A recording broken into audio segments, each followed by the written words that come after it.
মানুষের মধ্যে কে উত্তম আর কে নিকৃষ্ট?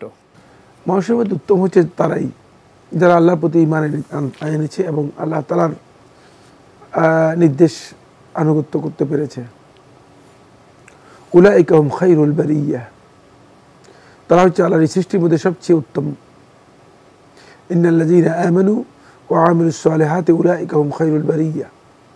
আল্লাহ তাআলা কোরআনের মধ্যে বলেছেন তারা হচ্ছে আল্লাহর এই সৃষ্টি জগতের মধ্যে সবচেয়ে শ্রেষ্ঠ এবং সবচেয়ে উত্তম। এটা অনেক লম্বা একটা আলোচ্য বিষয়। এখন আপনি কোন দিক থেকে প্রশ্ন করেছেন সেটাও মানে অস্পষ্ট। ফলে আমি মূল যে পয়েন্টটি সে পয়েন্টটি আলোচনা করলাম। কারণ ঈমান যে ব্যক্তি থাকবে না সে সবচেয়ে নিকৃষ্ট।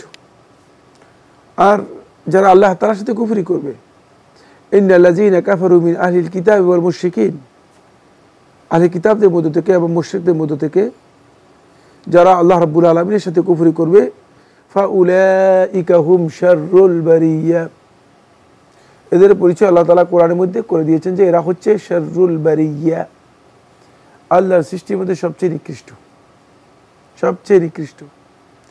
কোন আয়াতের মধ্যে আল্লাহ সুবহানাহু ওয়া তাআলা বলেছেন ইন্না শাররাদ দাওয়াবি ইনদাল্লাহ, এরা হচ্ছে এই পৃথিবীতে বিচরণশীল যে প্রাণী আছে এর মধ্যে সবচেয়ে নিকৃষ্ট হচ্ছে আল্লাযীনা কাফারু, যারা আল্লাহ রাব্বুল আলামিনের সাথে কুফরি করেছে। সুতরাং এখান থেকে বোঝা যায় নিকৃষ্ট হচ্ছে কাফেররা। কারণ কাফের এত নিকৃষ্ট যে তার কারণে আল্লাহর এই মাখলুকাত পর্যন্ত কষ্ট পায় এবং তার উপর লানত করে, অভিশাপ করে।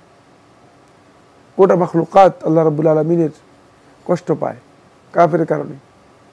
এবং মাখলুকাতের মধ্যে যাদের আল্লাহ তাআলার কাছে বলার মতো আল্লাহ তাআলা ভাষা দিয়েছেন, তারা সবাই আল্লাহ রাব্বুল আলামিনের কাছে তাদের নিজ নিজ ভাষায় ওই কাফেরদের জন্য, ওই বেঈমানদের জন্য আল্লাহ রাব্বুল আলামিনের কাছে লানত করে।